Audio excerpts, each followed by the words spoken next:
Mana shu mevani nimaligini bilasizlarmi? Men ham bilmasdim. Hozir birinchi marta yeb ko'raman. Tarvuz desa tarvuzga o'xshamaydi, xullas. Hozir men buni yeb ko'rishga qiziqyapman. O'rtasidan bo'lib yesam-mikin? Da. O'rtasidan bo'lsa, yeyishga udobli bo'ladi. Вот такие.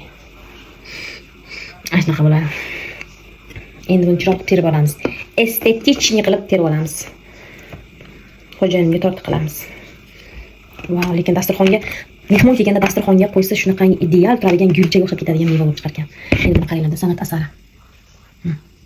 Buni hozir yeb ko'ramiz. Bismillahirrohmanirrohim. Siz yeganmisiz oldin yo birinchi marta? Men ikkinchi marta. Bismillah. Nimaga o'xshaydi ta'mi? Menga juda yoqadi, chunki limonga o'xshagan tozalovchi xususiyatga ega organizm. Biroz limonga o'xshagan ta'm beradi. Kesli ekan, lekin qanaqadir yoqadi odamga. O'zingiz birishib ketyapti-ku? Vau. Limonmi sizga nima bu? Zo'r ekan. Xullas buni qaranglar. Tarvuzchaga o'xshaydi. Sizlarga ham buni ilindi. Yeb ko'rishlarini tavsiya qilaman. C vitamini ekan, limonga o'xshab kesliroq, lekin ta'mi noodatiy ta'm ekan. Menga juda ham yoqdi.